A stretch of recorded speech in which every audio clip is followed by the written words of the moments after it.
The Traitors is back this week, and as well as giving a starring role to Ardross Castle in the Highlands, 3 Scots are also pitting their wits against the rest of the cast for the 2024 edition of the nail-biting psychological reality competition hosted by Claudia Winkleman.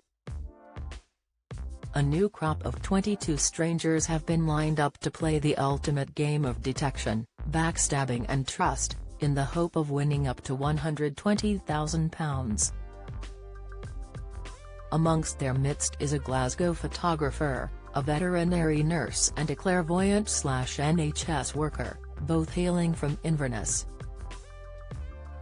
It's still unknown who is a traitor, whose job is to secretly murder a player every night, without getting caught, and who is a faithful, there to try to detect who the traitors are, and banish them from the game, before they become their next victim.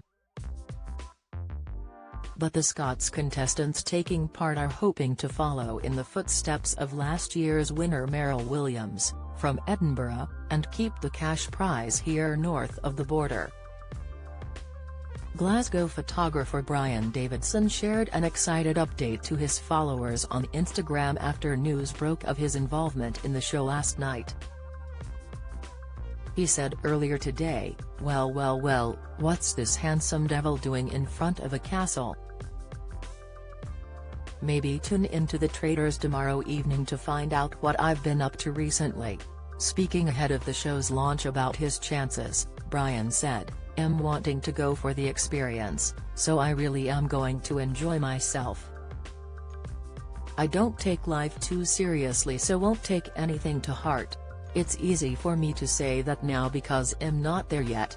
I'll be trying my hardest in the missions to win the money. I always try as hard as I can." This might sound big-headed, but I think he'll be quite entertaining because he'll just be mucking about. I think the fact that I don't take life too seriously will allow me to bring a little bit of lightheartedness to a situation if there's anything crazy happening. Being ex-Air Force and working as a sonographer for the NHS means Inverness clairvoyant Tracy, 58, thinks she brings a lot to the table. She said, "I do have quite a strong extrovert personality and I am a little bit loud. I've always been told off for being too loud in life. So, I think he'll be quite eccentric. Some of my views and the things that I've done in life are quite eccentric. I'm very spiritual as well as working for the health service. So, I'm a bit of a weird combination." Join the Daily Records WhatsApp community here and get the latest news sent straight to your messages. And Tracy thinks her life experience will boost her chances of winning, as she added, "When I was a young spring chicken, I was so gullible. I would just take in what anyone said to me at face value. But now I'm older, I feel like I genuinely can spot people a lot more for what they are, and I use my gut instinct a lot as well. Sometimes I will just get a feeling that something isn't quite right, and I can tell by their eyes too. That's how I'd be able to tell with the kids. So, I think I would be quite good at spotting a liar. I've got very good instincts." Fellow Inverness local Evie is also hoping to make her mark on the show as she works through a bucket list before turning 30, and she revealed the location didn't hurt when it came to her deciding whether to sign up. She said, "I'd watched the previous series before and everyone I know has watched it and loved it as well. It was a real topic of conversation at work, and it's filmed 30 minutes up the road."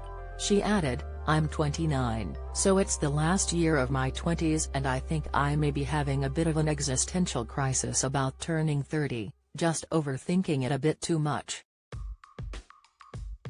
When I turned 29, I said to myself, I'm going to do 30 things before I'm 30 that I've always wanted to do. I ran the Edinburgh Marathon this year, I've visited Scottish Islands and I do a lot of hiking. Working my way through my list, I still had 2 more things to complete. I'd left too free to see what would happen, see if something came up. If I decided on something halfway through the year that I wanted to do, then I'd do it. When I had one remaining, The Traitors Series 2 came around and I said, okay, that's going to be my last thing. That's going to be my final 30 before 30. The Traitors returns on Wednesday, January 3 from 9 p.m. on BBC One and BBC iPlayer, and episodes 2 and 3 will be available on iPlayer immediately after. The show will air on Wednesday, Thursday and Friday nights.